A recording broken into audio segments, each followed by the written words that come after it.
చలికాలంలో మహిళలు ఎన్ని జాగ్రత్తలు పాటించినా, ఎన్ని క్రీములు రాసుకున్నా తగిన మోతాదులో నీరు తాగకపోతే మాత్రం చర్మానికి ప్రమాదమేనని నిపుణులు హెచ్చరిస్తున్నారు.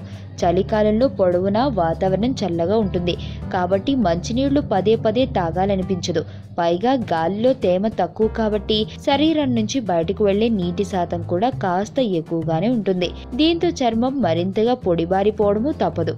ఈ సమస్యకు దూరం చేసుకోవాలంటే దాహం కాకపోయినా నీరు సేవిస్తూనే ఉండాలి. ఇక శీతాకాలంలో చర్మం పొడిబారుతుంది.